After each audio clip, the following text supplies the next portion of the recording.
Nous pouvons prendre Romains chapitre 4. Romains chapitre 4.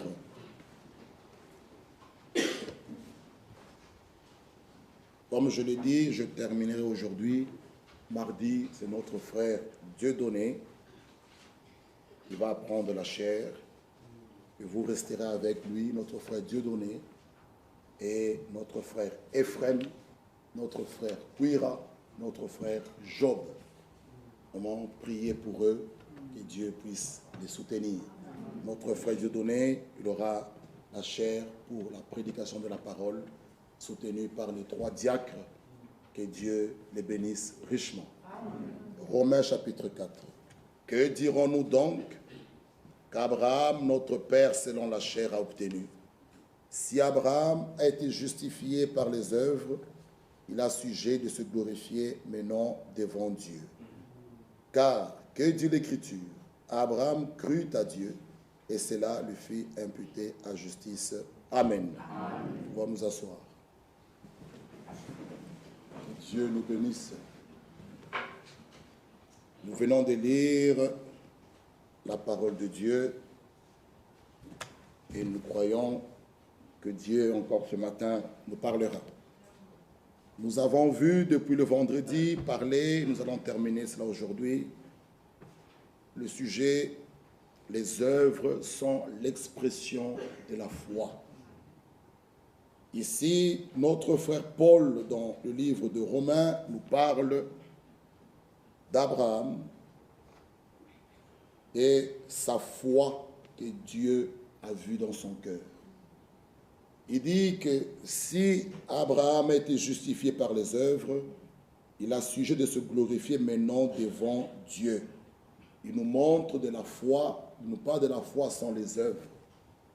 Mais Dieu n'a pas besoin de voir vos œuvres pour qu'il vous sauve.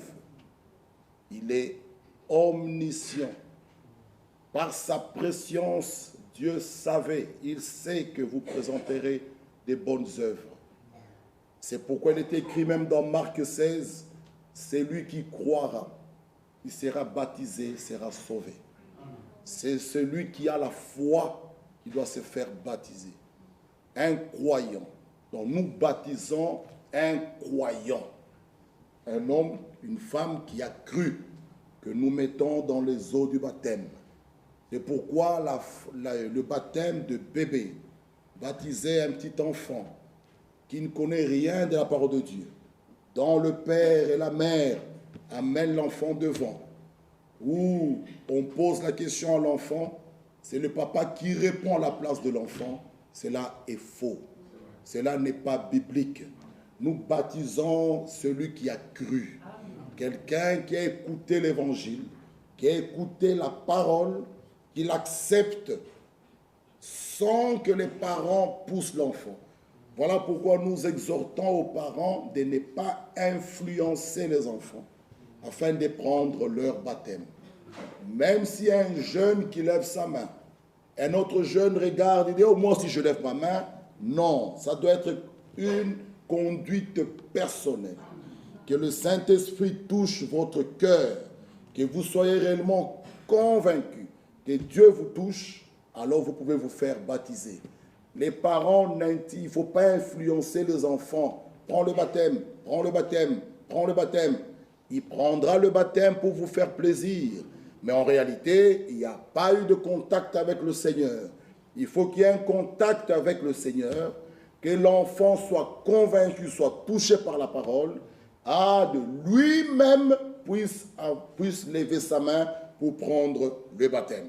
Et Dieu voit le cœur. Dieu voit tout ce qui se passe.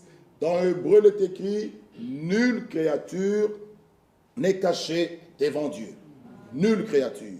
Quand bien nous pouvons dans notre chambre à coucher, nous pouvons être cachés devant les hommes, mais il faut savoir une chose, que Dieu nous voit. C'est pourquoi dans Ecclésiaste, il est écrit, voici la fin du discours, crains Dieu. Craignons Dieu, parce qu'il nous voit, il est omniprésent. Dans ta chambre où tu es caché, Dieu te voit. Tu peux dans la salle de bain, Dieu te voit. Tu peux dans la forêt, Dieu te voit. Vous craignez souvent les hommes, mais qu'est-ce que l'homme? Mais il faut avoir la crainte de Dieu, qui est le commencement de la sagesse. Avoir la crainte de Dieu, oh, c'est s'éloigner du mal. Avoir la crainte de Dieu, c'est s'éloigner du péché, de la vie mondaine. Ah, c'est marcher dans ses voies. Et Paul nous parle d'Abraham, qui était juste. Il dit, si Abraham était justifié par les œuvres, il a sujet de se glorifier maintenant devant Dieu. Oui, il est écrit dans Éphésiens chapitre 2, le verset 8, nous sommes sauvés par la grâce. Nous croyons cela, pas par les œuvres. Nous sommes sauvés par grâce. Nous obtenons tout par la foi. Bien-aimés frères et sœurs, Éphésiens chapitre 2, le verset 8 nous dit, car c'est par la grâce que vous êtes sauvés. Personne ne peut se sauver. Aucune église ne sauve. C'est Jésus-Christ qui nous sauve. Et c'est par sa grâce que nous sommes sauvés, pas par nos œuvres. Ésaïe 64 nous dit, les œuvres d'un homme, toute la justice d'un homme, c'est comme un vêtement souillé.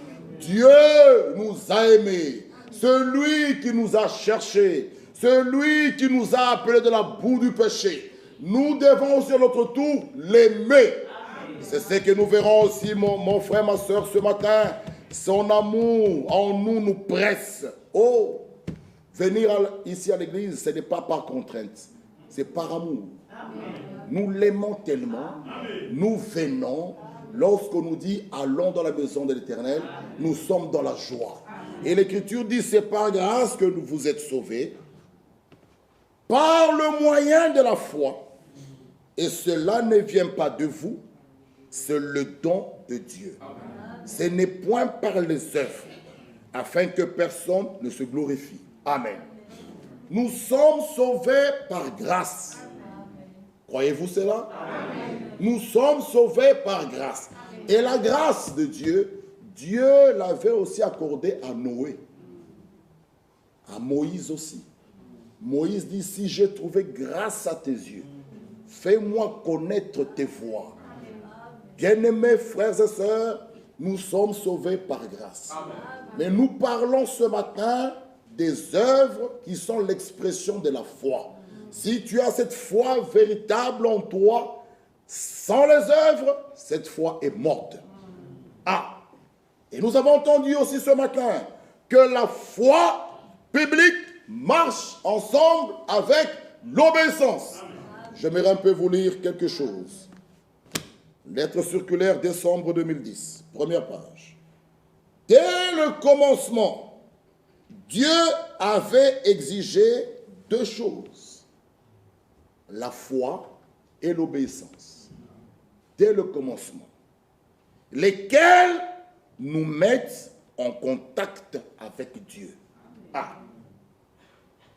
Dès le commencement, Dieu avait exigé deux choses, la foi et l'obéissance.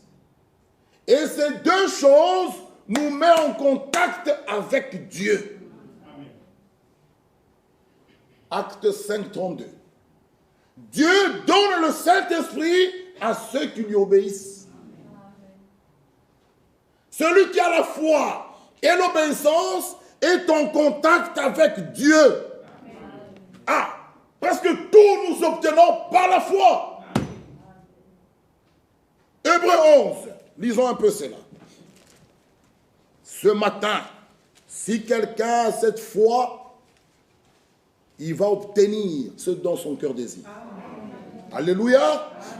Ce matin, nous parlons de ce matin, pas demain. Non, ne ramenez pas demain les choses aujourd'hui. Écoutez ce que Hébreux dit.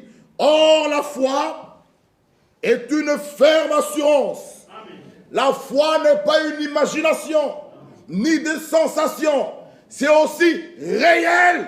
Quand vous êtes assis là, tu es conscient que je suis assis. Tu dois être conscient que tu as aussi la foi. C'est quelque chose que vous possédez. Et cette foi est une ferme assurance des choses qu'on espère. Une démonstration de celles qu'on ne voit pas. Ah, nous parlerons d'Abraham. Nous verrons comment est-ce que sa foi à lui, c'est que cela lui a accordé. Parce que ce matin, nous parlons de lui, ici dans Romains 4. Oh, de la foi sans les œuvres.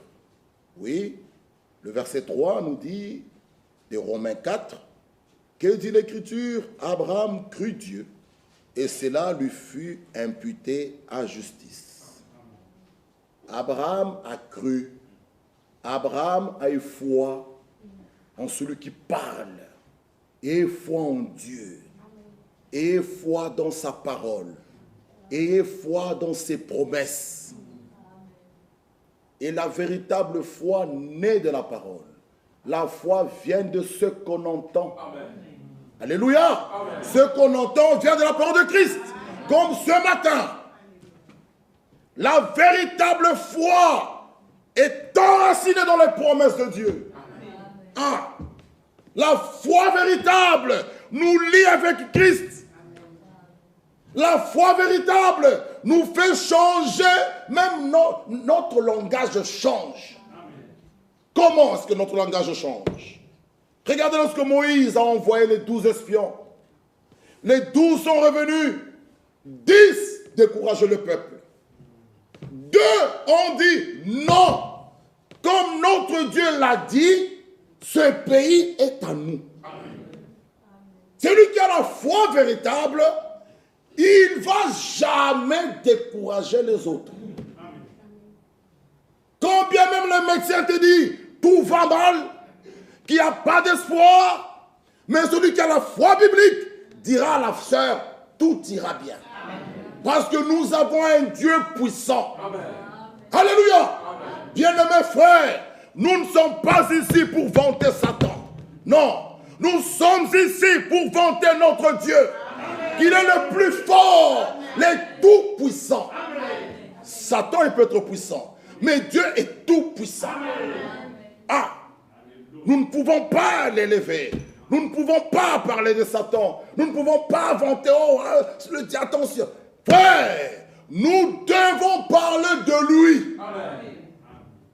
Le Chilobo, amen. Le Tout-Puissant, amen. Notre Dieu.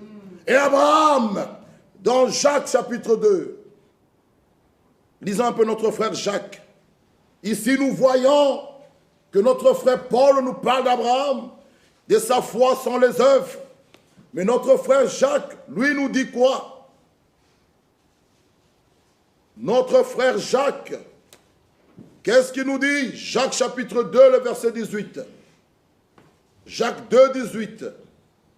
Mais quelqu'un dira, toi tu as la foi et moi j'ai les œuvres. Montre-moi ta foi sans les œuvres et moi je te montrerai la foi par mes œuvres. Tu crois qu'il y a un seul Dieu. Oh, tu fais bien. Les démons le croient aussi et ils tremblent. Veux-tu savoir, ô homme vain, que la foi sans les œuvres est inutile? La foi sans les œuvres est morte. Ah! Et comme nous l'avons lu avec vous, la foi et l'obéissance nous mettent en contact avec Dieu. Par contre, l'incrédulité et la désobéissance séparent même l'élu d'avec Dieu.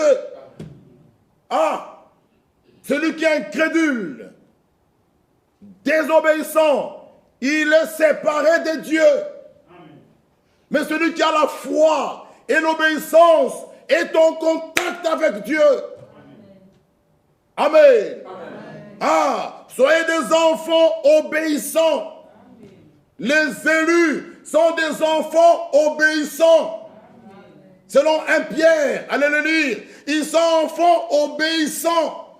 Il n'y a pas un élu désobéissant. Non, un enfant obéissant. Si tu as l'incrédulité, tu es désobéissant, tu es séparé de Dieu. Mais la foi et l'obéissance nous met en contact avec Dieu. Nous pouvons voir cela avec le peuple d'Israël et dans l'Église. C'est alors que toute adoration faite par les croyants devient vaine.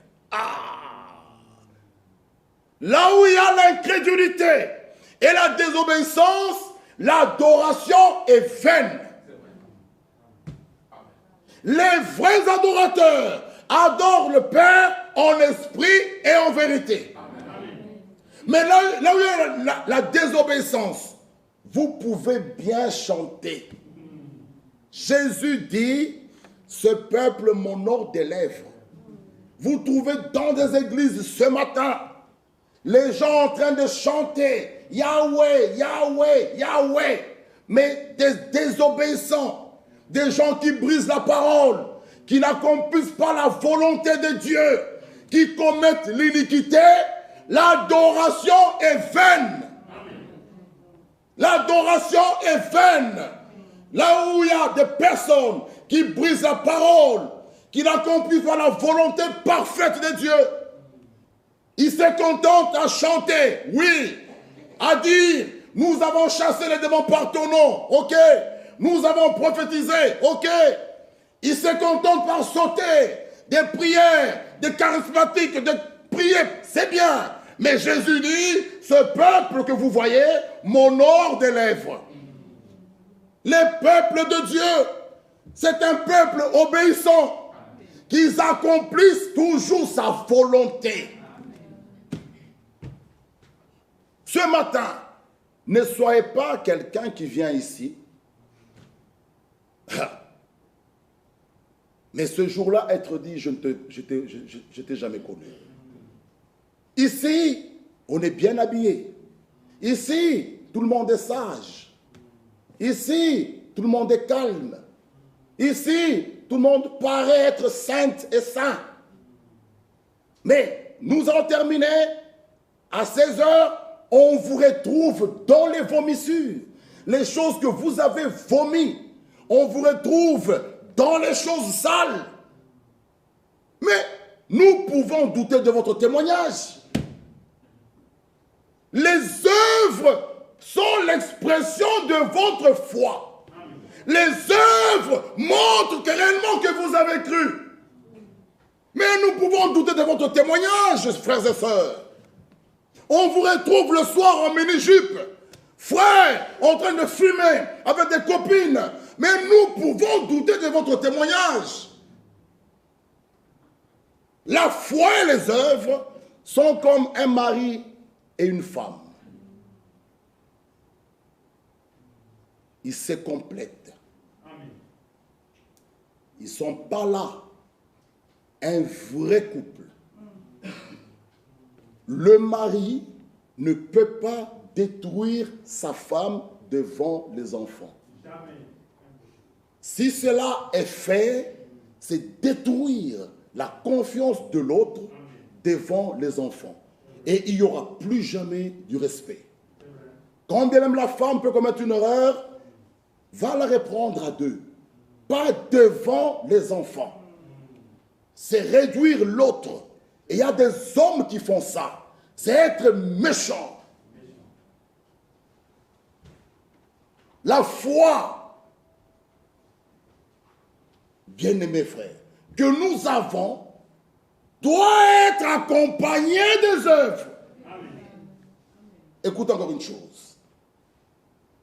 Si nous avons une foi pure, écoutez, sans mélange, et cette foi est comparable, elle est semblable à l'amour que tu as pour ton conjoint.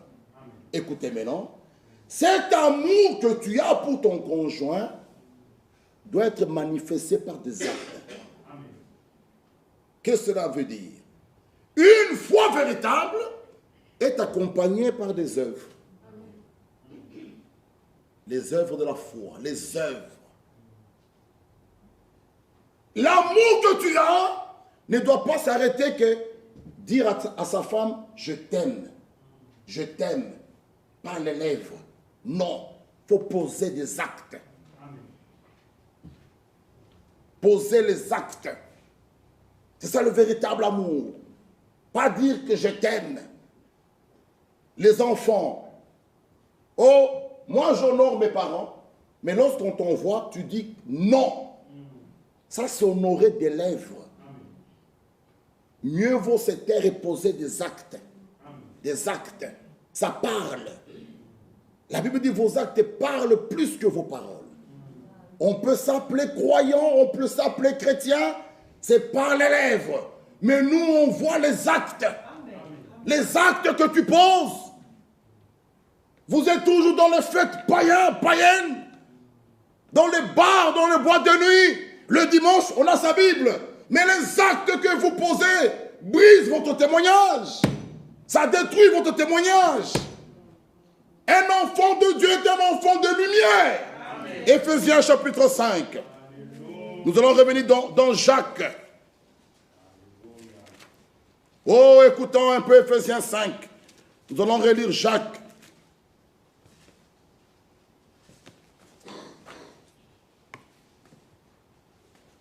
Éphésiens 5. Nous allons revenir dans Jacques. Et je vais vous lire quelque chose ici. Écoutez. Éphésiens 5. Devenez donc les imitateurs de Dieu. Amen.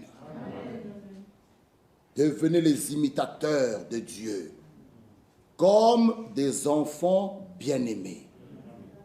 Et marchez dans l'amour, à l'exemple de Christ, qui nous a aimés, qui s'est livré lui-même à Dieu pour nous, comme une offrande, un sacrifice de bonne odeur. Que la débauche, ni aucune impureté, ni la cupidité ne soient pas même nommées parmi vous, ainsi qu'il convient à des saints. Amen. Amen. Vous êtes des saints de Dieu, des saintes de Dieu. Donc parmi nous, que ces choses ne doivent pas être nommées. Il continue. Qu'on n'entende ni paroles grossières, ni propos insensés ou équivoques, choses qui sont contraires à la bienséance, qu'on entende plutôt des actions de grâce. Car, sachez-le bien, ceci nous concerne tous, sachez-le bien, aucun débauché, ou impur, ou cupide, c'est-à-dire idolâtre, n'a d'héritage dans le royaume de Christ et de Dieu. Que personne ne vous séduise par des vains discours. Oh, c'est pas grave, Dieu vous aime. Il vous aime, il vous aime, il vous aime. Qu'on ne vienne pas vous séduire. Oh, c'est faux, l'enfer n'existe pas. Dieu est amour. Oh, ça c'est la séduction. Non, les méchants ont leur part. Ils ne peuvent pas hériter avec les enfants de lumière. Ah! Que personne ne vous séduise par de vains discours, car c'est à cause de ces choses que la colère de Dieu vient sur les fils de la rébellion. N'ayez donc aucune part avec eux. Amen. Oh, ça c'est la Bible qui est notre absolu. Amen. Alléluia. N'ayez donc aucune part. Oh là on nous trouve méchants. On dit, mes frères, qu'est-ce qui se passe? Mais eux aussi. Mais ces gens qui commettent de telles choses, des idolâtres, des cupides, des débauchés, ne doivent pas être vos amis. N'ayez donc aucune part avec eux. Autrefois, vous étiez étrangers. Maintenant, vous êtes, maintenant ce matin, vous êtes lumière dans le Seigneur. Marchez comme des enfants de lumière. Amen. Mes bien-aimés frères, ce matin, nous avons tous la foi que nous sommes tous enfants de Dieu. Amen. Amen. Que Satan ne vienne pas vous tromper. Tu es fils de Dieu. Amen. Mais Satan, par sa ruse, peut venir te piéger. Mais ce qui doit triompher, frère, celui qui a la foi véritable, la foi, nous parlons de la foi, qui est née de la parole, qui est un don de Dieu. triomphe toutes les circonstances. La foi véritable, celui qui a cette foi est un vainqueur. Ce qui triomphe le monde, c'est votre foi. Vous devez vaincre ces choses. Vous devez le vaincre. La colère,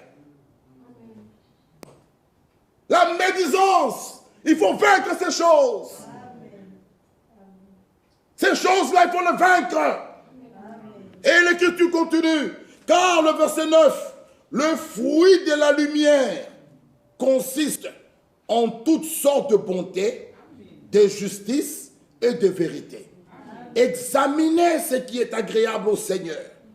Oh, ne prenez point part aux œuvres infructueuses des ténèbres. Non. Un ami qui se comporte mal, ne prenez pas part. Car, il dit, plutôt condamnez-les. Écoutez, l'amour est toujours correctif. Marie va vers Jésus, lui dit, moi et ton père, nous t'avons cherché. Jésus, qui est la parole, n'a pas laissé cette erreur. Non. Il dit à Marie, qui est ma mère, qui est mon père? Je m'occupe des affaires de mon père. Il a montré clairement à Marie que Joseph n'est pas mon père. Si j'y étais, je devais être dans son atelier. Il était un menuisier. Mais là, je m'occupe des choses célestes. Ah, c'est Dieu qui est mon père. Je m'occupe de ses affaires. Celui qui a la parole. Et quand on aime, on redresse toujours. Ne laissez pas une erreur s'asseoir, s'installer. Non. Qui que ce soit, qu'il soit, allez vers lui. Parlez-lui. Il peut vous haïr, mais dans son cœur, il sait que tu as raison. Il sait que tu as raison. Il peut montrer gonflé, mais il sait que tu as raison. Condamnez-le. Les choses mauvaises. Qu'est-ce que nous voyons aujourd'hui? Qu'est-ce que nous voulons voir dans nos églises? Nous devons être respectueux devant Dieu. Nous devons respecter les choses de Dieu. Que Dieu puisse nous aider. Mon frère et ma soeur, il dit encore le verset 12, il est honteux de dire ce qu'ils font en secret. Mais tout ce qui est réprouvé apparaît en pleine lumière. Car tout ce qui est ainsi manifesté est lumière. Ah. La parole manifestée en vous est lumière. Ah. Lorsqu'il dit que la lumière soit, la lumière fut, la parole devient lumière. Tu peux avoir l'écriture, oui, mais l'écriture muet n'est pas encore lumière. L'écriture accomplie, manifestant en toi, est lumière. Ah, que Dieu puisse nous aider, bien-aimés frères. Nous sommes les enfants de la lumière. Nous devons montrer notre vie, nos actes, nos actions. Comme il dit, l'amour sans preuve n'est pas l'amour. Dieu qui a tant aimé le monde, il a donné son Fils. Il a prouvé qu'il nous a aimés. Comme nous l'avons entendu aujourd'hui, il est devenu l'un de nous. Oh, frère bien-aimé, Dieu qui est esprit a créé l'homme à son image, l'homme esprit. Mais cet homme n'est pas tombé lorsqu'il était esprit. Non, l'homme est tombé en devenant chair. Dieu à son tour est devenu l'un de nous.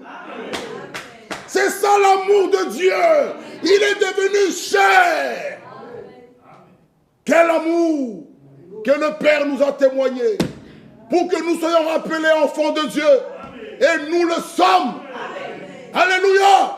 Jésus-Christ est est la manifestation du Dieu invisible. Le Yahvé de l'Ancien Testament, il est la manifestation de Elohim. Ah, Elohim qu'on ne pouvait pas voir, se fait manifester dans ce corps. Le Logos, lorsque Abraham était sur le chêne de Mamré, il a vu 3 hommes. Qui était celui du milieu? Qui pouvait lui dire, ce qui est merveilleux, cet homme appela Abraham de son nom nouveau. Qui était-il? Le nom d'Abraham a été changé. Il était Abraham, il devient Abraham. Sarai devient Sarah. Mais cet homme, dans Genèse 18, lui dit, où est ta femme Sarah? Pas Sarai, Sarah. Il appela Abraham et Sarah du nom nouveau qui venait d'être changé. Qui est cet homme, si ce n'est celui qui avait changé le nom? Et Abraham a eu la conviction que cet homme, il n'est pas comme les deux. Et Abraham a dit, mon Seigneur. Mais l'autre, lorsqu'il voit les 2 anges, lui il dit, mes seigneurs. Lui, il a vu mes seigneurs au pluriel. Abraham n'a pas vu la Trinité, il a vu le Dieu unique. Amen. Il était prophète. Bien-aimé frère, c'est pourquoi l'Écriture dit, cacherai-je Abraham ce qui va se passer à Sodome? Non, Dieu ne fait rien sans avoir révélé ses secrets à ses serviteurs, les prophètes. Amen. Voyez quel amour le Père nous a témoigné. Et c'est Abraham, dans Genèse 18, il pouvait dialoguer, vous pouvez le lire chez vous, Genèse 12, va de ton pays, va-t'en de ton pays, quitte ta patrie. Genèse 13, il y a eu séparation d'Abraham avec Lot. Après la séparation, l'Éternel vint pour conclure une alliance avec lui. Genèse 14, 15, Abraham, il peut dire, je n'ai pas d'héritier, j'ai Eliezer. Il dit non, ce n'est pas lui. Tu auras un enfant. On arrive dans Genèse 16, vous connaissez la suite. Sarah qui interprète la promesse, qui doute, qui prend Agar, qui donne Abraham. On voit un Ismaël qui est né, parce que Sarah a douté. Ça portait un Ismaël, mais Dieu tenait toujours à sa promesse. On continue Genèse 18. Oh, ils sont allés chez Abimelech. Abimelech voit une vieille dame. Oh, elle est trop belle. Elle vient d'où? Dieu l'a rajeunie. On peut voir la parole de Dieu se manifester dans la vie de Sarah, qui était plus belle. Elle était une vieille, mais qui est devenue une jeune dame, une jeune fille. On voit dans Genèse 21, Dieu se souvient de la promesse et on voit Isaac venir.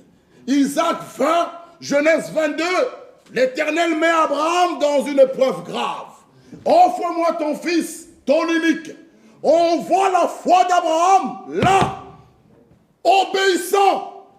Il a pris Isaac, il est parti avec lui.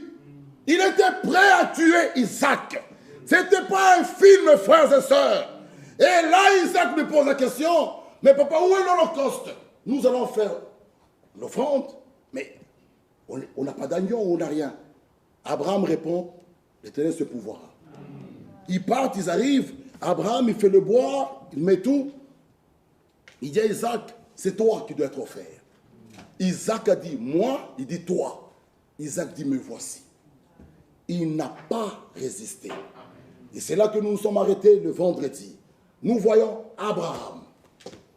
Nous voyons Isaac, qui est le fils d'Abraham, avec la foi d'Abraham, son père. Il dit, me voici. Isaac n'a pas refusé. Isaac ne s'est pas rébellé. Oh, tu m'as menti. Tu avais dit que Dieu se pourvoira. Qu'est-ce qui se passe? Ce n'est pas moi. Moi, je suis ton fils. Et le papa d'Abraham qui court derrière Isaac, qui tombe. On n'a pas vu ces choses. Il a été obéissant. Il s'est livré lui-même. Souvenez-vous de Jésus-Christ. Les soldats arrivent. Qui cherchez-vous? Jésus de Nazareth. Avant qu'il se livre, il disait, mais voici. Il tombait. Il se réveille. Qui cherchez-vous? Jésus de Nazareth. Il tombait. Jusqu'à ce qu'il s'est livré lui-même. Lui-même, sans contrainte. Ce matin, livrez vos vies vous-même. Dites, Seigneur, me voici. Me voici. Me voici. Isaac s'est livré. Il dit, me voici. On n'a pas vu là où son père a couru derrière Isaac. Isaac, il a couru, il tombe. Il lui donne un catch, il tombe. Il n'y a pas eu ça. Il n'y a pas eu ces choses. Il était obéissant jusqu'à la mort. C'était le type de Christ. Obéissant jusqu'à la mort. Il s'est livré lui-même. Lisons Genèse. Alors nous allons comprendre que dit Jacques. Livrons nos vies à Jésus-Christ. Dis-lui, Seigneur, fais de moi ce que tu veux. Genèse 22.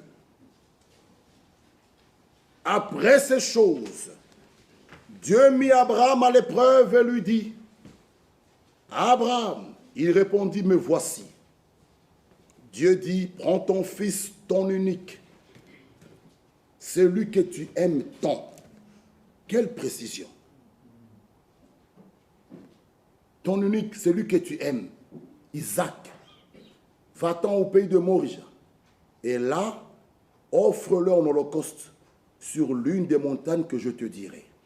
Abraham se leva de bon matin, sella son âne et prit avec lui 2 serviteurs et son fils Isaac. Il fendit du bois pour l'holocauste, partit pour aller au lieu que Dieu lui avait dit. Le 3e jour, Abraham leva les yeux, vit le lieu de loin. Abraham dit à ses serviteurs, restez ici avec l'âne. Moi et le jeune homme, nous irons jusque-là pour adorer et nous reviendrons auprès de vous. Vous voyez bien? Il dit, nous irons et nous reviendrons. Quelle foi avait-il? Il croyait, selon Romains 4, que Dieu ressusciterait Isaac. Parce qu'en Isaac, lisons cela dans Genèse 15. Mettez un doigt sur Genèse 22. Lisez un peu Genèse 15 avec moi. Abraham croyait. Genèse 15.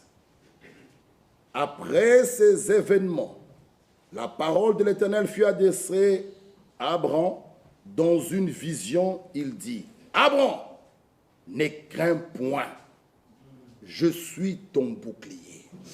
Nous l'avons déjà montré ici une fois, un bouclier sert à se protéger contre les flèches de l'ennemi.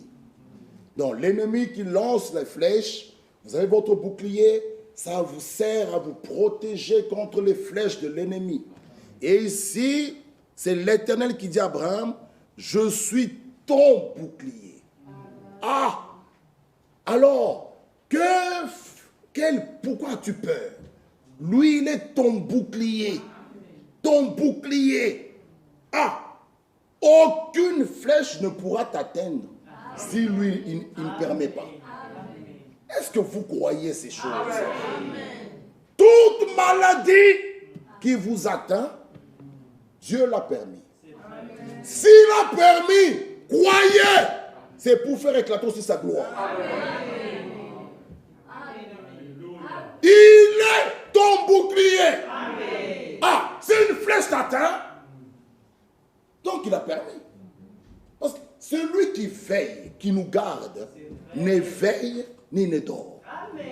Donc le bouclier est permanent. Quand toi tu dors, mon frère, le bouclier est permanent. Si une flèche t'atteint, donc l'Éternel l'a permis. S'il a permis, il y a une raison. Donc il sait pourquoi. Et s'il sait pourquoi, il va faire éclater sa gloire. Frère, ne croyez jamais que les hommes sont plus forts que Dieu. Jamais. Dieu est tout-puissant. Quelle que soit la maladie, il guérit. Mais pourvu que vous croyez, ayez la foi parfaite. Une foi qui croit qui prend Dieu au mot, qui rappelle à Dieu sa parole. Abraham, je suis ton bouclier, ta récompense sera très grande. Abraham répondit, Seigneur éternel, quelle conversation, que me donneras-tu? Voici, il dit, je m'en vais sans enfant. Ah, l'héritier de ma maison, c'est Eliezer de Damas. Abraham dit, voici, tu ne m'as pas donné de postérité. Celui qui est né dans ma maison sera mon héritier. Alors la parole de l'Éternel lui fut adressée ainsi, ce n'est pas lui qui sera ton héritier, mais c'est celui qui sortira de tes entrailles qui sera ton héritier. Il parle avec, maintenant l'Éternel l'amène dehors. Regardez bien, c'est une conversation. Il dit, et après l'avoir conduit dehors, il dit, regarde un peu le ciel, vers le ciel. Ok, Abraham il regarde. Il dit, compte les étoiles. Abraham il va dire, je vais commencer par où? Et il dit, si tu peux les compter, compte. Compte un peu Abraham. Abraham il regarde, il dit, va les compter comment? Mais non, il lui donne directement la réponse. Il lui montre le ciel, il lui montre les étoiles, il dit, si tu peux les compter, si tu es intelligent, compte. Toi qui fais des 95% à l'école, compte un peu les étoiles, si tu peux les compter. Il est resté comme ça. Direct, la réponse suit. Il dit, telle sera ta postérité. Ah! Il lui donne une question et lui-même lui donne la réponse. Ah. Comme tu n'as pas pu compter ces étoiles du ciel, telle sera ta postérité. Ah. Abraham eut confiance. Tout était basé là. Eut confiance en l'Éternel qui le lui imputa à justice. Alors lorsqu'il a eu Isaac, il lui dit, offre-le-moi. Genèse 22. Abraham ne pouvait plus douter. Il avait une question et il avait une réponse. Comme tu n'as pas pu compter les étoiles, telle sera ta postérité. Alors quand Abraham dit au serviteur, moi le jeune homme, nous allons et nous reviendrons, il croyait à cette parole-là. Il croyait à cette parole-là. Il dit, comme il a dit, je vais tuer Isaac, comme il y a une promesse, il va le ressusciter. Jésus-Christ, croyez. Il était écrit dans le psaume 16, tu ne permettras pas que ton sein voie la corruption. Là, c'est David qui disait ces paroles. Mais cette écriture ne s'est pas accomplie dans la vie de David. David a vu la corruption. Mais Jésus vint, il s'est assis là. Cette écriture lui concernait. Il n'a pas vu la corruption. Il est sorti victorieux. Il est sorti vainqueur. Il n'a pas vu la corruption. Alléluia. Abraham croyait. Isaac, qui est le type de Jésus, le type de Christ, il s'est offert lui-même. Il n'y a pas eu de discussion, il n'y a pas eu de débat. Lui-même s'est offert. Et Abraham croyait que même si je coupe la tête, là, il y a une promesse dans cet enfant. Dieu est capable de le ressusciter. Il a été mis à l'épreuve. Alors Jacques nous dit, revenons maintenant dans Jacques, allons vers la fin. Nous avons compris un peu le plan. Jacques nous dit, le verset 20, Jacques chapitre 2, verset 20, il nous dit au verset 19, tu crois qu'il y a un seul Dieu. Jacques dit, tu fais bien. Jacques ne nie pas. Jacques t'encourage. Mais frère Jacques te dit, les démons le croient aussi. Et ils tombent. Oh frère Jacques, il te dit, tu crois qu'il y a un seul Dieu. Il dit, oui, tu fais bien. Mais frère Jacques, il te dit, les démons aussi le croient. Et il va plus loin. Il tremble même. Donc ne t'enorgueillis pas. Parce que les démons aussi le croient. Et ils tremblent. Et notre frère Jacques qui continue. Veux-tu savoir, homme vain, que la foi sans les œuvres est inutile? Abraham, notre père. Maintenant, notre frère Jacques montre la foi d'Abraham avec les œuvres. Notre frère Paul a montré la foi d'Abraham sans les œuvres. Ça, c'est ce que Dieu voit en vous. Romains 9, 11 est clair. Avant que les deux enfants ne fassent ni bien ni mal. Cela veut dire, avant que les deux enfants ne fassent aucune œuvre, j'ai aimé Jacob, j'ai rejeté Ésaü. Avant même que les deux enfants fassent ni bien ni mal, Dieu avait déjà jeté son regard sur la terre. Avant même que les deux enfants soient nés, il avait déjà tout vu. Le film était là. Frère, mais comme on l'a vu le vendredi, Dieu n'est pas injuste. Deutéronome 32, 8. S'ils se sont corrompus, à lui n'est point la faute. Sa divine puissance nous a donné. Ah, qu'as-tu entre tes mains qui ne vient pas de lui? Ah, vous voyez, même les œuvres justes de ce que nous mettons en pratique, ça a déjà été préparé d'avance. Donc ce ne sont pas les œuvres que toi tu fabriques. Non. Toi, mets-les seulement en pratique. Donc sa grâce est tellement grande. Les choses nous sont même préparées. Ah, sa divine puissance nous a tout donné. Même le connaître que Dieu, que Jésus-Christ est Dieu manifesté en chair. 1 Jean 5, 20 nous dit, il nous a donné l'intelligence de le connaître. Donc les choses sont là. Si tu ne mets pas en pratique, à lui ne prend la faute. Non, j'ai la volonté, mais non le pouvoir. Ok, mais il donne le pouvoir à ceux qui sont prêts à accepter de mettre en pratique. Il est Dieu, bien-aimé frère. Il te connaît, il me connaît. Ah, à lui ne prend la faute. Amen. Dieu est bon. Il n'est pas injuste. Il aime tout le monde. Sa volonté, il veut que tous les hommes soient sauvés. Apocalypse 2 nous dit, il a même donné du temps à Jézabel pour qu'elle se répande. L'Écriture dit, Jézabel n'a pas voulu se repentir. Où est la faute de Dieu? Ce matin, Dieu te parle. Tu boudes. Tu dis jamais, je vais continuer à me coiffer ainsi. Je vais continuer à m'habiller comme je veux. Je vais continuer avec mes amis. Alors, la faute est à qui? Si tu rates l'enlèvement, à qui la faute? Tu ne veux toujours pas prendre ton baptême. Tu continues à raisonner, à réfléchir, à t'entêter. La faute est à qui? Les choses de Dieu sont simples. Tu crois, tu es sauvé. Croire, c'est quoi? Croire, c'est accepter. On te présente l'offre comme ce matin. Viens, Dieu, il fait ça. Il dit, Jésus-Christ est là.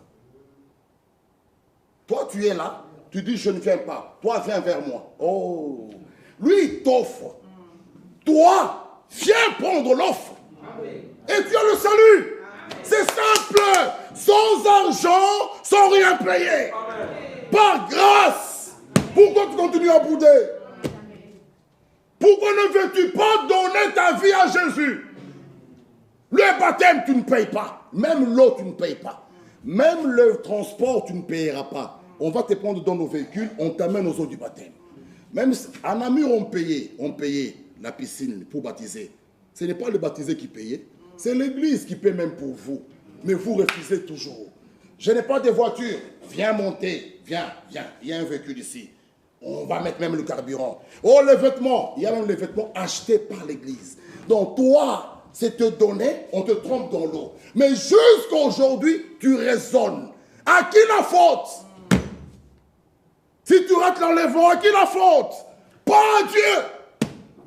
Dieu est juste. Amen. Il est droit. Amen. Il t'aime même ce matin. Il te dit, viens mon fils, amen, comme Isaac, livre-toi. Dis, mais voici. Amen. Mais tu refuses. À lui ne prend la faute. Jacques nous montre clairement. Il dit, vous voyez, il dit, tu vois, le verset 21. Abraham, notre père, ne fais-tu pas justifier par les œuvres lorsqu'il offrit son fils Isaac sur l'autel? Ah, vous voyez, il a cru. D'abord dans Genèse 12, il a obéi. Il est parti. Il a quitté son pays. Genèse 22, on lui demande son fils. Il a obéi. Il a pris son fils. Il est parti. Il a posé une œuvre. Il a posé un acte. Lorsque vous croyez, qui prend le baptême ce matin, d'abord, ça commence quelque chose entre toi et Dieu. Au moment où je prêche, il y a des choses qui se passent dans vos cœurs que moi je ne sais pas et moi je ne vois pas. C'est là le commencement de tout. Il y a quelque chose qui se passe. Moi je transmets que la parole, le Saint-Esprit qui se mouve dans la salle est en train d'aller convaincre des cœurs, d'aller montrer, là c'est toi qu'on parle, je te veux, viens à moi, réponds-toi, mets ta vie en ordre. Ok, on arrive à la fin, je dis, qui veut prendre le baptême? On voit une main, là c'est un acte maintenant que tu as posé, montrant que la grâce a pris place en toi. Mais si tu ne mets pas ta main, tu te dis Dieu est dans mon cœur, oui, mais nous te disons la foi sans les œuvres est morte. Une foi qui vient de Dieu va manifester cela, va être obéissant, il mettra sa main, il viendra aux eaux du baptême et Dieu va t'accueillir. C'est comme ça que les choses doivent se passer. Celui qui a la foi, celui qui a cru, nous avons lu avec vous, doit s'appliquer aux bonnes œuvres. Tu crois? Oui, tu dois t'appliquer aux bonnes œuvres. C'est ça l'évangile. C'est ça l'évangile qui nous donne le salut, qui nous donne la vie. Ah, Jacques est clair, terminons. Il dit le verset 22, tu vois que la foi agissait. Jacques nous dit, la foi d'Abraham agissait avec ses œuvres. Que par les œuvres, la foi fut rendue parfaite. Dieu, s'il honore ta foi, regardez maintenant. Si moi je crois, je le manifeste en prenant le baptême. J'ai cru, je prends le baptême. Dieu à son tour, s'il honore ta foi, il ne reste pas muet. Il pose aussi un acte. Quel acte? Il vous donne le Saint-Esprit. Ah! Moi, quand je crois, je pose un acte. Je prends le baptême. Lui, quand il accepte, il agrée ta foi. Il ne reste pas comme ça, lui aussi. Lui aussi, il éprouve par un signe visible. Il prend son esprit, il te donne. Et nous, les hommes, nous verrons le fruit de l'esprit se manifestant en toi. Ce n'est pas cacher ces choses, frère. La vie de Christ, la vie en toi n'est pas cachée. Non. Un exemple ce matin. Puisque tu vis, tu respires, et ce n'est pas caché, on le voit. Tu poses, tu bouges, tu dis Amen, tu ouvres la bouche, tu chantes. Cela prouve que tu vis. Mais si tu es mort, vous savez, hein, j'ai ma belle-sœur ici, sa cousine a perdu son mari. Comment? Ça doit nous interpeller. Arrêtons avec les caprices, parce que nous ne sommes pas maîtres de nous-mêmes. Sa cousine était à la maison chez elle, en train de parler avec sa sœur qui est à Kinshasa, pour faire le programme. Ils veulent aller au mois d'août faire la pierre tombale du mari de sa sœur qui était mort. La pierre tombale doit être faite à Lubumbashi. Le mari de sa cousine était à côté. Il parlait, j'ai entendu sa voix. Il parlait, il donnait même les prix. À Kassangiri, c'est autant. À pierre tombale, c'est autant. Ils ont discuté jusqu'à 23 heures. 23 heures. Ils se sont dit bonne nuit, au revoir. Et le mari dit à sa femme, mais coupe un peu ton GSM, parce qu'ils étaient dans le noir, ils avaient déjà éteint, elle était sous son GSM. La lumière de ce GSM l'a empêché de dormir. Il dit à sa femme, mais coupe un peu ton GSM, dors, dors. La femme a dit, ok, je termine. Elle dort. Le matin, l'homme ne s'est plus réveillé. Au moment où je vous parle, on a enterré ce monsieur hier samedi. Mais l'homme n'était pas malade pour attendre lorsqu'il est interné à un bastère, dire appelez le frère tel, je veux me repentir. Appelle, parce que beaucoup attendent ça. Quand tout va mal, appelez, hé, sœur, viens, ça ne va pas. Parce que le médecin lui dit, il n'y a plus d'espoir, dans 6 mois vous allez partir. Alors là, il commence à arranger. Frère et frère, pardonne-moi. Hein. Bon, vous voyez, au mois d'avril, nous avons Sainte-Seine. Frère Junior, pardonne-moi, mon frère, il y a Sainte-Seine. Nous, on ne met pas nos vies en ordre pour la Sainte-Seine.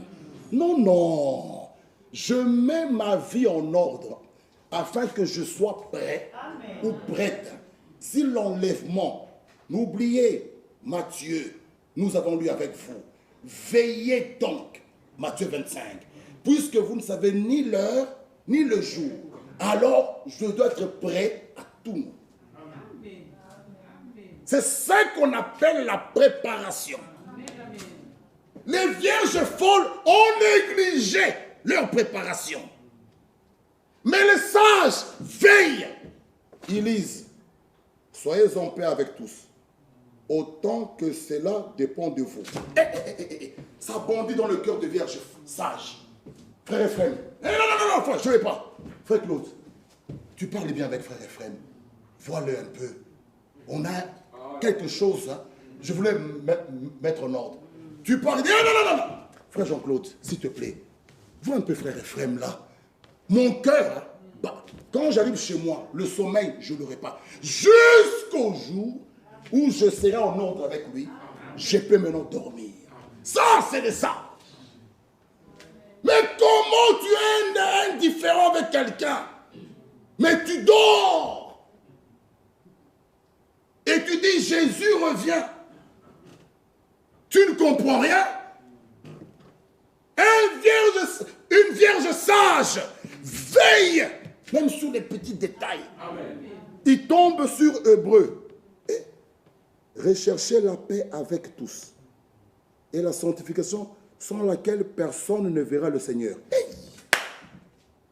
J'ai un problème avec Frère Montis. Frère Montis, non. Qui parle bien avec Frère Montis? Ah, Frère Kouira, je sais que Frère Kouira, Frère Montis, Frère Kouira. Si moi j'ai fait ma part, tout le paquet que je peux faire, Frère Montis ne veut pas, Seigneur, j'ai épuisé, mais tout ce que je peux faire, devant Dieu, moi, je suis en ordre. S'il vient, je pars.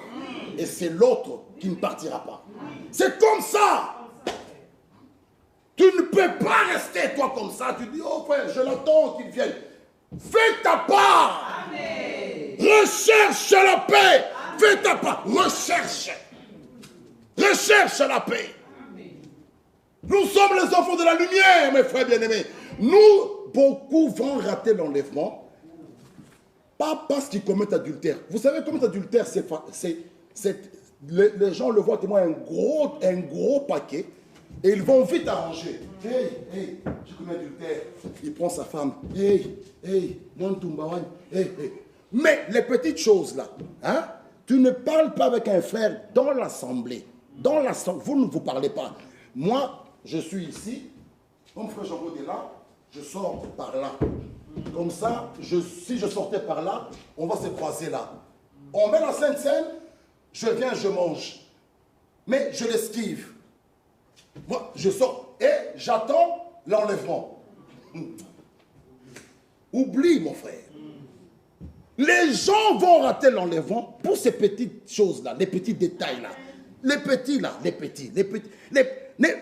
L'adultère, beaucoup... Hey! Dieu jugera. Hey! Il parle vite. Mon tombe. Hey! Mon tombe, dit ok, je te pardonne. Il dit alléluia! Mais le même frère esquive l'autre. Le même, je sors par ici, où j'attends que le frère Jean-Claude part, après je suis derrière, Je le vois, il est là, je fais semblant d'aller au bureau. Quand il sort, et puis je démarre et je pars. Et quand je suis chez moi, alléluia, frère, nous l'attendons. Attendre qui? Bien-aimés frères, nous rigolons, mais ça risque d'arriver dans la vie des gens. Les petites choses que vous négligez, que vous mettez de côté. Faites attention. Vous parlez beaucoup contre les autres. Contre les autres, vous parlez beaucoup, trop, dans vos maisons. Et vous êtes assis et tout va bien. Non, tout ne va pas bien. Réveillons-nous. Que ce matin, prends la soeur, prends les frères, arrangez. Tu peux sortir ici et te faire un accident ici. Juste ici. Tout s'arrête. Mais le cœur est comme ça. Nous mettons nos vies en ordre par rapport à son retour. Amen. Pas parce qu'il y a la Sainte Seine. Oh, qu'est-ce qui se passe? Je prends l'avion, frère. Je dois être en ordre. Hein? Tu vois, l'avion, on ne sait jamais. Ah, là, le frère commence à chercher. C'est en patience. Parce que ça, c'est pas une réponse. Ça, si tu as peur de l'avion, s'il s'écoule là, dans les 30 000 pieds, là, et tu regardes, tu ne vois rien, tu dis, comme ça, s'il craque, je pars. Dieu te regarde, il regarde cet hypocrite ici. Hypocrite. Il a peur de l'avion. Il commence à demander pardon aux gens. C'est pas ça. C'est pas ça. C'est pas ça. C'est pas ça. C'est pas ça. Nous mettons nos vies en ordre. Rechercher la paix sans laquelle personne ne le verra. Voici là le comportement correct des enfants de Dieu. Terminons, mes frères bien-aimés. C'est bien que Dieu nous aide. Vous avez entendu beaucoup de choses. Soyons véritablement des enfants de Dieu. Son retour est imminent. Nous partons, vous restez. Mais dans cet axe-là de 2 semaines, s'il revenait, trouvons-nous là-bas. Trouvons-nous là-bas. Ça, c'est la grande invitation que nous donnons à tout le monde, que nous lançons à tout le monde, que nous soyons là-bas, vous aussi. Ce n'est pas grave. Mais notre souci et combat, c'est rencontrons-nous là-bas. Oh, mes bien-aimés frères, bien-aimés sœurs, rencontrons-nous là-bas. C'est le souhait que nous avons. Et nous proclamons cela même. Paul nous montre de la foi sans les œuvres. Jacques nous parle de la foi avec les œuvres.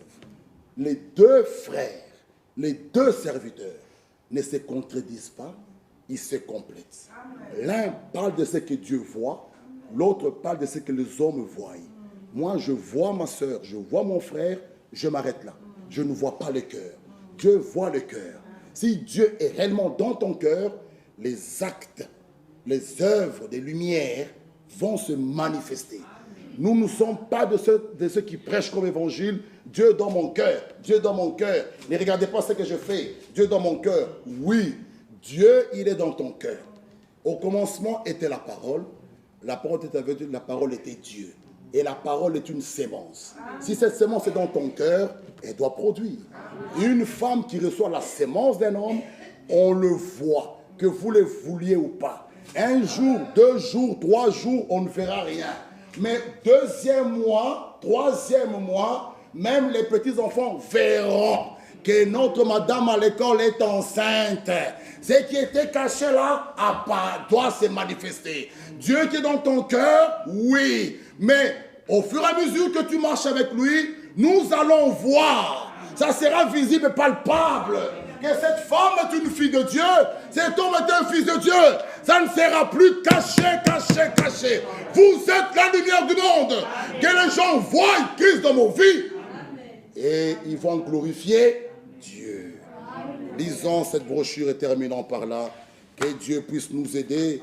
J'aimerais vous lire ici d'autres choses, mes bien-aimés frères resteront prêcher. On ne peut pas terminer la Bible. Même si je reste 5 heures avec vous, je ne peux pas la terminer. Voilà pourquoi il y a des ministères qui sont donnés. Et au moment où je parle, dans leur cœur, il y a... Mais qui dit ça? Ça bondit.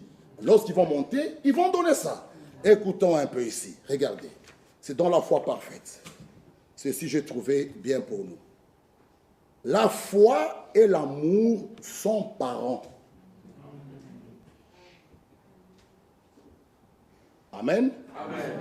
Ici, il dit, ici, Frère Branham nous dit, ici, il nous parle que la foi et les œuvres, attendez, je vais vous le lire et nous allons terminer par là. Je pense que je vais trouver, je l'avais souligné quelque part ici, j'aimerais le lire.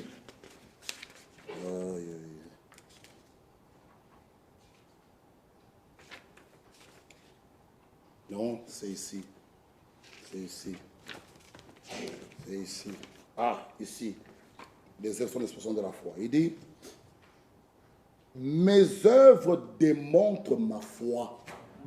Mes œuvres démontrent ma foi. Et nous pouvons voir, même par vos œuvres, si tu as une foi intellectuelle. Nous pouvons le voir. Si c'est une foi intellectuelle ou c'est la véritable foi qui est une révélation. Et lorsque vous avez la véritable foi qui est une révélation, ça fait disparaître les discussions. Les discussions s'arrêtent. C'est la foi véritable, c'est une révélation. Comme ça a été révélé à la femme qui perdait le sang. Personne ne lui a enseigné qu'elle va toucher le bord de vêtements de Jésus. Non, elle a reçu une révélation directe. La preuve que sa foi a été une foi parfaite. Jésus s'est arrêté. Il dit, qui m'a touché? Parce qu'il a senti une force qui est sortie de lui. Et ici, il dit, mes œuvres démontrent ma foi. Vous comprenez? C'est cela dont vous parlez. Votre foi est ce que Dieu voit en vous. Votre foi, c'est ce que Dieu voit en vous. Vos œuvres sont ce que les gens voient en vous. Donc, Dieu voit votre foi. Moi, je ne vois pas ta foi, ma soeur Guéronie. Je ne la vois pas. Et cette foi est dans ton cœur. Je ne vois pas. Je ne vois pas. Ne me demande pas de dire, frère, il est dans le cœur. Moi, ce que je vois, ce sont vos œuvres. Et il continue à dire, c'est cela la différence entre les explications de Jacques et de Paul sur le sujet d'Abraham. L'un parle d'Abraham, la foi sans les œuvres, l'autre la foi avec les œuvres. Les deux se complètent. Comme ça, c'est complet, c'est clair. Il dit, ils ne se contredisent pas. Leur explication se complète comme le mari et la femme. C'est pourquoi, si votre foi ne produit pas d'œuvre, tout le monde a le droit de douter de votre témoignage. Aujourd'hui, les Instagram, excusez-moi mes jeunes sœurs et frères, ça devient terrible. On met des jeunes filles à la plage, en bikini, tout ça, le ventre dehors, avec un petit truc ici, l'ombril, tout ça dehors, une petite short, les cheveux qui tombent à la plage, coucou. Et puis dimanche, on chante à la chorale. Ah non, ici ça ne passera pas. Ici, une sœur qui fait ça ne peut même plus chanter ici.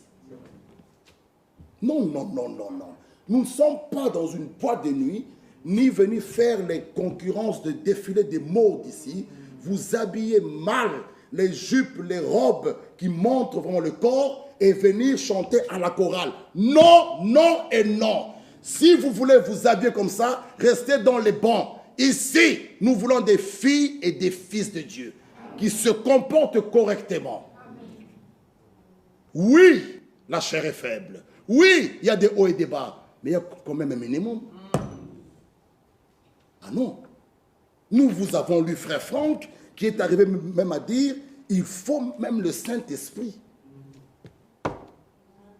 Que Dieu nous aide. Non, nous ne disons pas d'aller mettre des sacs qui balayent et nos soeurs n'ont plus besoin de venir aspirer. Comme ça, quand vous passez, les sacs balayent les tapis bleus là, mais quand le culte finit, en dessous des sacs, il y a des mini, on les enlève. Non, ça, c'est former des hypocrites. Nous n'avons pas besoin de ça. Nous prêchons l'évangile. Libre de Christ, que cet évangile vous transforme. Sinon, nous allons former l'ensemble des hypocrites. comme on le voit, oui, mais en dehors, on entend des choses de scandale. Déjà, je peux le dire, mes soeurs et mes frères jeunes, que Dieu vous bénisse. Amen. Malgré que nous traversons avec vous dans les épreuves, mais que Dieu vous bénisse. Amen. Nous ne sommes pas là, bien-aimés, pour former des hypocrites. Prêcher l'évangile, on presse les gens, on met des dogmes et des credos. Non, non et non. Non, non, non. L'évangile de Dieu laisse tout le monde libre. Amen. Que cet évangile touche les cœurs, transforme, que la personne ait le dégoût d'elle-même. Ça, même si frère Michel n'est pas là, même si Jean-Claude, frère Tchoumoussa, frère Ephraim, on n'est pas là, mais la parole là en toi. Alléluia. Cette parole-là te lave, te sanctifie. Tu n'as plus besoin d'un diacre, pas besoin d'un. Non. C'est ça l'évangile. Sinon nous allons former quelle assemblée? On fait plaisir aux hommes? Non. Non, non et non. Non. Même la vision du prophète, c'est une vision qu'il a vue de l'autre côté. Frère, gardons, soyons équilibrés. Soyons équilibrés. Gardons l'évangile dans les termes. Une vision est une vision que le prophète a vue de l'autre côté. Là, nous sommes dans la pure perfection. Nous venons de chanter. Là-haut, il n'y aura plus de cri ni deuil. Mais tu ramènes la vision sur terre. Nous pleurons, nous enterrons. Tu amènes une partie. Amène tout. Qu'on n'ait plus de deuil ni de cris. Soyons équilibrés. Gardons l'évangile dans les termes. Et Dieu nous bénira. Je vais terminer. Il est 13h. Mettons-nous debout. Je vais vous lire et je vais terminer ça. C'est lui qui met en Jésus. Une ferme confiance. Par la foi, nous allons triompher. Il nous dit ceci. Si votre foi ne produit pas d'œuvre, tout le monde a le droit de douter de votre témoignage. Amen. Là, il nous montre la foi et les œuvres. Il dit c'est comme un mari et une femme. Ils se complètent. Foi et œuvre sont comme mari et femme. Ici, il dit maintenant, il dit foi et œuvre sont comme mari et femme, ils agissent ensemble. Ici, il nous dit, la foi et l'amour sont parents. Parce que vous ne pouvez avoir la foi si vous n'avez pas l'amour. Si vous avez la foi, vous avez l'amour. Car votre foi est en un Dieu qui est l'essence même de l'amour. La foi et l'amour travaillent aussi ensemble. Il dit, c'est comme un jeune couple. Prenez un jeune homme et une jeune femme. Ils tombent amoureux l'un de l'autre. Au fur et à mesure qu'ils se connaissent mieux, leurs cœurs se mettent à battre à l'unisson. Ils ne sont pas encore mari et femme, mais leur amour les unit. Ils ont confiance l'un dans l'autre. S'ils s'aiment tellement que leur amour est véritable, si vous savez que cette jeune fille vous aime et qu'elle sait que vous l'aimez, vous avez confiance. Si vous avez foi l'un en l'autre, sinon autant n'est pas se marier. Ne vous mariez pas s'il n'y a pas ça comme base. Elle ne t'aime pas, mais tu dis je vais la marier. Non. Et il continue. Remarquez ce qu'il faut, que vous ayez la foi. Maintenant, il dit, si vous vous séparez les deux jeunes là, jeune fille et jeune homme, et vous les placez l'un à l'extrême sud, l'autre à l'extrême nord, c'est toujours le même amour qui fera battre leur cœur. Où qu'ils soient, ils resteront parfaitement fidèles, regardez, l'un à l'autre parce qu'ils s'aiment. Si vous aimez le Seigneur, non seulement pour éviter l'enfer, les gens aiment le Seigneur parce qu'ils disent sinon je vais aller dans l'enfer. Il dit non. Ça c'est faux. Nous, ces décisions sont justes. Amen. Nous l'aimons. Quelle que soit sa décision, nous l'aimons. Il dit, mais si vous aimez le Seigneur, alors vous avez foi en Dieu. Mais vous voyez, vous avez foi en Dieu si vous l'aimez. Que Dieu nous aide. La foi et l'amour sont parents. Et ils travaillent ensemble. La foi et les œuvres sont comme mari et femme. Ils agissent ensemble. La foi et l'amour travaillent ensemble. La foi et les œuvres agissent ensemble. Que Dieu nous bénisse.